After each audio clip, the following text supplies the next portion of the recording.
যদি ঋতুস্রাবকালীন সময় ঔষধ সেবন করায় ঋতু বন্ধ করা হয় তাহলে সেটা জায়েজ হবে কিনা? মাসিক বন্ধ করার জন্য অনেক ওষুধ পাওয়া যায়। এই ওষুধগুলো ব্যবহার করে যদি কেউ মাসিক বন্ধ রাখেন, বিশেষ করে রমজান মাসে ওমরা করবেন বা অন্য কোনো সময় ওমরা করবেন, রমজান মাসে রোজা রাখতে চান, এই জন্য তিনি ওষুধ খেয়ে রোজাগুলো রাখতে চান, অথবা তিনি ওমরা যাবেন যাতে করে তার মাসিক হয়ে হঠাৎ করে তার ওমরা বাধাগ্রস্ত না হয়, হজ করবেন, এই টাইমগুলোতে অনেকে করেন। তো এটা জায়েজ আছে যদি বড় কোনো সাইড এফেক্ট না থাকে, যদি আপনার শরীরে বড় কোনো ক্ষতি হওয়ার আশঙ্কা না থাকে, তাহলে এই ওষুধ ব্যবহার করে মাসিক বন্ধ করা জায়েজ হবে। ওয়াশরুমে অজু করে নামাজ পড়লে নামাজ হবে কিনা? অজুখানায় বিশেষ করে যেখানে কমোড প্যান আছে টয়লেটের, সেরকম জায়গায় যদি আপনি অজু করেন, তো সেখানে যদি কোনো আড়াল না থাকে, তো এখানে অজু করতে গেলে বিসমিল্লাহ বলা উত্তম, সুন্নাহ। তো সেই সুন্নত কাজটা করতে গেলে আপনার অজুখানাতে আল্লাহর নাম, টয়লেটের মধ্যে আল্লাহর নাম নিতে হবে। টয়লেটে আল্লাহর নাম মুখে উচ্চারণ করা মাকরুহ, নিষিদ্ধ। সেজন্য অজু যদি আপনার টয়লেটেই করতে হয় তাহলে অজু করে নামাজ পড়তে পারবেন, শর্ত হলো বিসমিল্লাহ মুখে উচ্চারণ করবেন না, মনে মনে থাকবে। আর সবচেয়ে ভালো হয় যদি টয়লেটের ভিতরে অজু না করে বাহিরে কোনো বেসিন টেসিনে অজু শুরু করে দেন, পাওটা ভিতরে গিয়ে ধুলেন, তাহলে সেটা সবচেয়ে উত্তম। সেরকম যদি কোনো ব্যবস্থা না থাকে, টয়লেটে অজু করলে অজু হয়ে যাবে, কিন্তু মুখে কি করা যাবে না, বিসমিল্লাহ বলা যাবে না, মনে মনে বিসমিল্লাহ বলবেন। আর যদি সুযোগ থাকে তাহলে নিজের বাসা বাড়ির টয়লেট হলে সেখানে অজুর জন্য যে টেপ বা বেসিন রাখা আছে ওইটার সাথে কমোডের সাথে যাতে একটা পার্টিশন হয়, ওয়াল দিয়ে দিতে পারেন, অথবা আজকাল অনেক প্লাস্টিকের পর্দা আছে সেগুলো দিয়ে দিতে পারেন। হাতে নখ রাখলে নাকি অজু হয় না, কথাটা কি সঠিক? অনেকেই নখ বড় রাখেন, বিশেষ করে মেয়েরা অনেক বড় বড় নখ রাখেন। বড় বড় নখ তো আল্লাহ তাআলা যে সমস্ত পশু পাখিকে, যে সমস্ত প্রাণীকে নখ কাটার সুযোগ দেন নাই, তাদের নেল কাটার নাই, কাটতে পারে না, সেই ব্যবস্থাপনা নাই, তাদের হাত পা নখ বড় থাকে।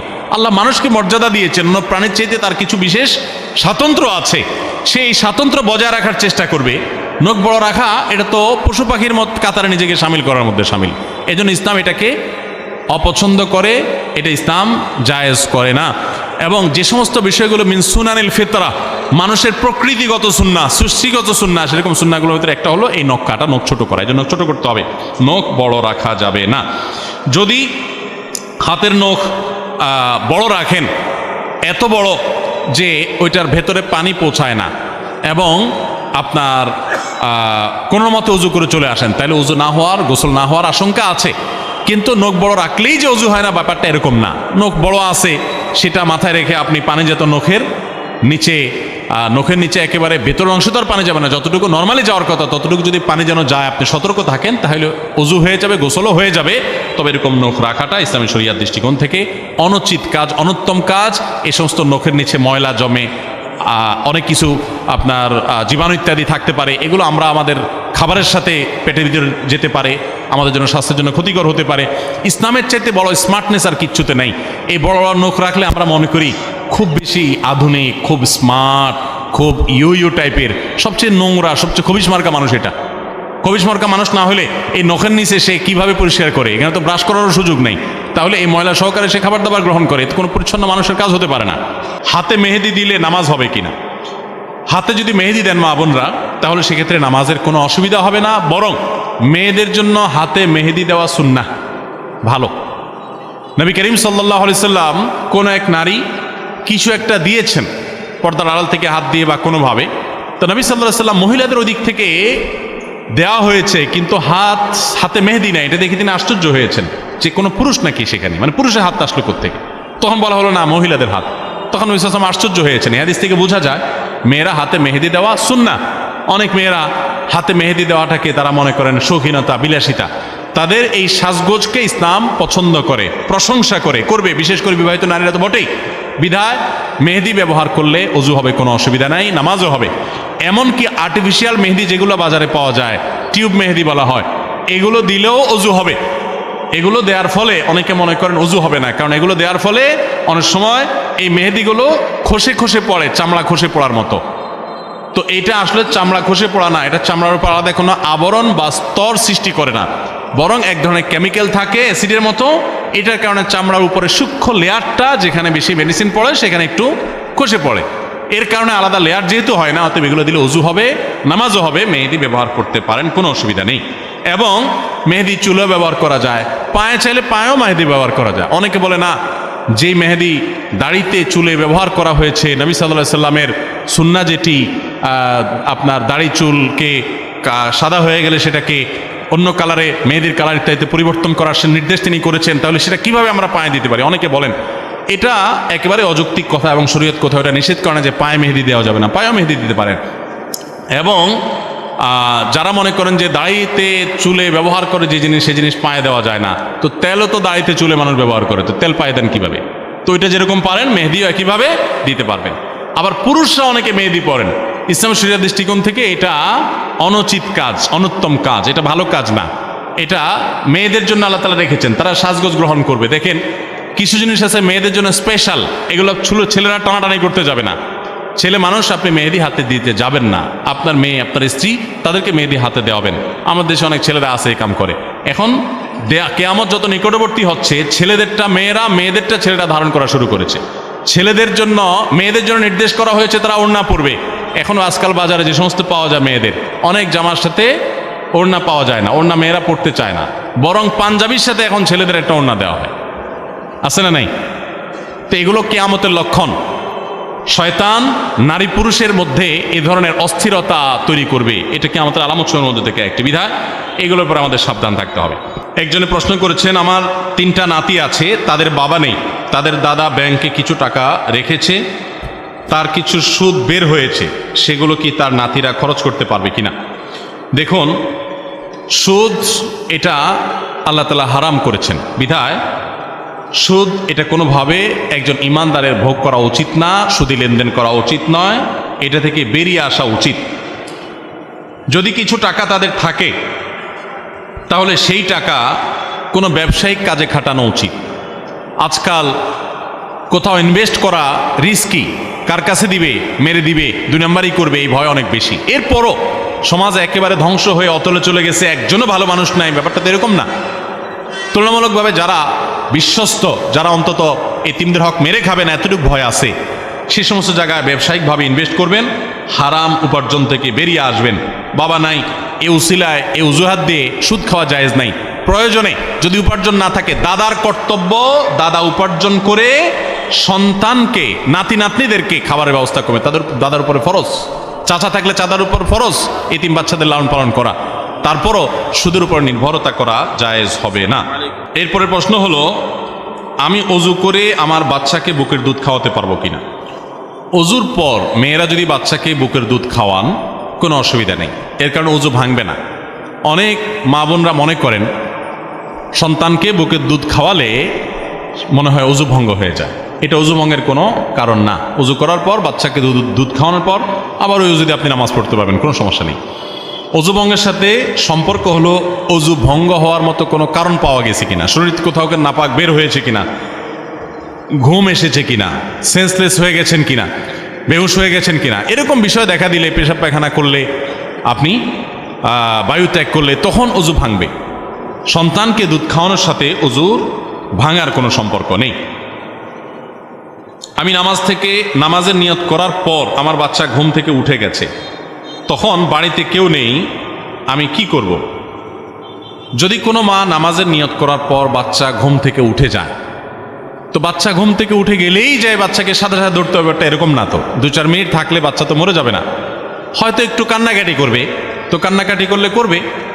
কান্নাকাটি করাটাও বাচ্চাদের স্বাস্থ্যের জন্য দরকার আছে। বাচ্চা কান্না না করলে, বিশেষ করে জন্মের পর বাচ্চা যদি না কাঁদে, আওয়াজ না করে, ডাক্তারদের টেনশনের শেষ থাকে না, তাই না? তো যাই হোক, একটু আধটু কান্নাকাটি করা এটা বাচ্চাদের জন্য ক্ষতিকর কিছু না, এর কারণে বাচ্চারা শেষ হয়ে যাবে না। অনেক মা বোনরা আছেন অতিরিক্ত সংবেদনশীল, সন্তান একটু করলেই তারা যান জীবন দিয়ে অস্থির হয়ে চলে যান। মা হিসাবে বাচ্চার প্রতি এই মমতা, অতিরিক্ত মমতা থাকা, এটা কোনো কোনো ক্ষেত্রে প্রশংসনীয়, কিন্তু এর মানে এই না যে আপনি নামাজ ছেড়ে দিতে পারবেন, জায়েজ আছে। আল্লাহ সুবহানাহু ওয়া তাআলা বলেছেন, লা তুবতিলু আমালাকুম, তোমাদের আমলকে তোমরা বাতিল করে দিও না। এজন্য নামাজ আপনি ছেড়ে দিতে পারবেন না, বরং বাচ্চা ঘুম থেকে উঠছে আপনি নামাজ কন্টিনিউ করবেন। প্রয়োজনে যদি দেখেন যে না, বাচ্চা অল্প সময়ের মধ্যে সে অস্থির হয়ে যায়, এত কান্নাকাটি করছে, যে মনে হচ্ছে কোনো বিপদ হয়েছে অথবা হতে পারে, কিংবা খুব বেশি আপনার চঞ্চল, সে পড়ে যাবে, এরকম আশঙ্কা তৈরি হয়ে গেলে নামাজ একটু সংক্ষেপ করবেন, একটু তাড়াতাড়ি শেষ করবেন। নবী সাল্লাল্লাহু আলাইহি সাল্লাম নামাজ শুরু করেছেন জামাতে ইমামতি করে, তো কোনো বাচ্চারা কান্নার আওয়াজ শুনে তিনি নামাজকে সংক্ষিপ্ত করে দিয়েছেন, এটা জায়েজ আছে। কিন্তু বাচ্চা যদি কান্নাকাটি না করে বা হালকা পাতলা একটু আওয়াজ করে এবং সে আছে তার মতো করে, তাহলে তখন তাড়াহুড়া করে নামাজ শেষ করতে যাবেন না। অনেক মা বোনরা আছেন এই বিষয়গুলো খেয়াল করেন না। যদি এমন হয় যে বাচ্চা খাটের কিনারা চলে আসছে, খাট অনেক উঁচা, পড়ে গিয়ে বড় কোনো বিপদ হতে পারে, তাহলে সেক্ষেত্রে নামাজের মধ্যে থেকে তাকে যদি রক্ষা করা সম্ভব হয় করবেন, আর সেটা সম্ভব না হলে প্রয়োজনে নামাজ যদি ভাঙা ছাড়া তাকে রক্ষা করা না যায়, তাহলে নামাজ ভেঙে দিবেন। এটা হলো তখন যদি জীবন চলে যাওয়ার মতো বিপদ হয়, হাত পা ভেঙে যাওয়ার মতো বিপদ হতে পারে এরকম মনে হয়, তখন যে এটা করবেন। সামান্য একটু কাঁদছে আর নামাজ ছেড়ে দিবে, এটা জায়েজ নাই। মগ বা বালতির ভেতরে হাত ঢুকিয়ে দিয়ে উজু করা যাবে কিনা? মগ বা বালতিতে হাত ঢুকায় দিয়ে কোষ করে পানি নিয়ে উজু করতে পারবেন, তবে তার আগে অবশ্যই আপনার 2 হাতের কবজি 3 বার ভালো করে ধুয়ে নেবেন। এটা সুন্নাহ, নবী করিম সাল্লাল্লাহু আলাইহি সাল্লামের নির্দেশনা এটা। ইসলাম সবচেয়ে বেশি আমাদেরকে সভ্যতা শিখিয়েছে, ভদ্রতা শিখিয়েছে, আমাদেরকে স্বাস্থ্যের প্রতি সচেতন হতে শিখিয়েছে। এই জন্য আমরা যখন কুলি করব তো আমার হাতে জীবাণু থাকতে পারে, ময়লা থাকতে পারে, ইসলাম শিখিয়েছে আগে কবজি পর্যন্ত 2 হাত ভালো করে ধুয়ে নাও, এরপর তুমি কুলি করো। প্রয়োজনে ওই পানি থেকে কোষ করে নেবেন, পানি নিয়ে 2 হাত কবজি ধোবেন, আবার একটু কোষ করে নিয়ে আবার ধুয়ে নেবেন, এরপরে আপনি র্যান্ডমলি উজু করতে পারবেন, কোনো অসুবিধা নেই। মগ বা বালতি বা কোনো কিছু থেকে হাতের কোষ করে উজু করতে কোনো সমস্যা নেই। আমার মেয়ে হাফেজা করার উদ্দেশ্য করেছিলাম, 13 পারা মুখস্থ করেছে, তার বয়স 13 বছর, কিন্তু সে পড়তে চায়, তার মুখস্থ হয় না, তার জন্য কি করতে পারি? দেখুন, স্মৃতিশক্তি আল্লাহ রাব্বুল আলামিন সবাইকে সমান দেন না। যদি দেখেন যে বাচ্চার উপরে অনেক বেশি জুলুম হয়ে যাচ্ছে, সে কোনোভাবেই পারছে না, তো প্রয়োজনে যে 13 পারা মুখস্থ করেছে এই 13 পারাই সে ইয়াদ রাখবে, নামাজের মধ্যে বেশি বেশি করে পড়বে, এবং চাপ দিয়ে যে কোনোভাবে তার কাছ থেকে পুরা 30 পারা কোরআনই হাফেজ বানাইতে হবে। বিশেষ করে হাফেজা বানাতে গিয়ে তাকে যদি জুলুম হয়ে যায়, জুলুম করতে হয়, তো সেটা করতে যাবেন না। আর এমনিতে স্মৃতিশক্তি বাড়ানোর জন্য কিছু পলিসি আছে, যেমন রাতে বেশি জেগে থাকা যাবে না, রাতে তাড়াতাড়ি ঘুমাইতে হবে, ভোর রাতে উঠে পড়বেন, তখন মুখস্থ অনেক ভালো হয়। ঠিক একইভাবে আবার দুপুরে কায়রুলা করে তার আগে পরে পড়ালেখা করলে মুখস্থ অনেক ভালো হয়। হেফজখানার এই সিস্টেমের কারণে হেফজখানার ছাত্রদের হেফজ করা অনেক সহজ হয়, অতএব সেই পদ্ধতিগুলো অবলম্বন করতে পারেন। এবং পড়ার শুরুতে আল্লাহর নাম নিয়ে, আল্লাহকে সে সাহায্য চেয়ে তারপরে শুরু করবেন, ইনশাআল্লাহ বিদিন আল্লাহ তাআলা সাহায্য করবেন। গীবত সম্পর্কে একটু বলুন। গীবত সম্পর্কে বলা তো অনেক লম্বা সময়ের ব্যাপার, আমরা যদি 1-2 মিনিটে বলি তাহলে সংক্ষেপে এটুকু বলবো, সবচেয়ে জঘন্য অপরাধগুলোর মধ্যে থেকে একটা হলো গীবত করা। এই গীবতটা এখন আমাদের কাছে ঘি ভাত হয়ে গেছে। গীবত এখন কি হয়ে গেছে? ঘি ভাত। ঘি ভাত যেরকম মজা লাগে, গীবত করতে ওরকম মজা লাগে। বিশেষ করে 2-4 জন একসাথে হলে, মহিলারা 2-4 জন একসাথে হলে, পাশের ঘরের ভাবি কি করলো, কোনটা করে ঝামেলা হয়েছে, স্বামী স্ত্রীর সাথে কি হয়েছে, হ্যাঁ, সিসি ক্যামেরা যেরকম দেখে, পাশের ঘরের সব উকি মেরে মেরে পর্যন্ত দেখে, আছে না নাই? ইসলাম মানুষের প্রাইভেসি, মানুষের ব্যক্তিগত বিষয়গুলোকে সংরক্ষণ করার এত গুরুত্ব দিয়েছে যে কারোর ঘরে, কারোর বাড়িতে অনুমতি ছাড়া ঢুকতে নিষেধ করা হয়েছে কোরআনে। এমনকি যদি দরজা খোলাও থাকে আপনি ঢুকবেন না, কেউ অনুমতি না দিলে ফেরত চলে যাবেন। আর উকি মেরে দেখা তো প্রশ্নই ওঠে না, আর সেখানে তাদেরকে নিয়ে সমালোচনা করা তো আরো জঘন্য ব্যাপার। মৃত মানুষের গোশত খাওয়া, এটা যেরকম জঘন্য নোংরা গুনাহের কথা, ঠিক কারোর সমালোচনা করা এরকম গুনাহের কথা। মানুষের দোষের কথা থাকলে সামনে বলবেন, আর প্রশংসার কথা পিছনে বলবেন। আমরা উল্টা করি, সামনে আসলে পামপট্টি দেই আর পিছনে গেলে বদনাম করি। সামনে পামপট্টি দিলে সে অহংকারী হয়ে যাবে, পেছনে বদনাম করলে সমাজে তার অবস্থান নামবে, পারস্পরিক সম্পর্ক নষ্ট হবে। ইসলাম বলে সামনে বদনাম থাকলে করো সুন্দরভাবে। বদনাম করা, সমালোচনা করা মানে রাগ করার না তাকে, বরং তাকে ক্রোধান্বিত না করে সুন্দরভাবে বোঝা, ভাই আপনার সমস্যা আছে, এটা সংশোধন করেন, আল্লাহর জন্য বলতেছি, রাগ করিয়েন না। তাকে সামনে বলেন আর পেছনে বলেন তার ভালো গুণগুলো, তাহলে তার সম্পর্কে ভালো মানুষ জানতে পারবে। মা বোনরা বিশেষ করে কয়েকজন মিলেই এই কাজটা শুরু করে দেন। খবরদার, কেউ গীবত করলে সেখানে বসবেনও না, ওখান থেকে উঠে চলে যাবেন। হারাম, কবিরা গুনাহ, অসংখ্য কবিরা গুনাহ আমাদের আমলনামায় লেখা হয়। সবচেয়ে বেশি মানুষ জাহান্নামে যায় যেই 2টি অঙ্গের কারণে, তার মধ্যে একটা হলো মুখ। এই মুখ দিয়ে হারাম খায়, এই মুখ দিয়ে গীবত করে, এই মুখ দিয়ে মিথ্যা কথা বলে, ঝগড়া গালমন্দ করে। এটা আকসারু মা ইউদখিলুন নাস নার, মানুষকে সবচেয়ে বেশি জাহান্নামে নিয়ে যায়। অতএব সাবধান থাকতে হবে। আল্লাহ আমাদের সবাইকে তৌফিক দান করুন।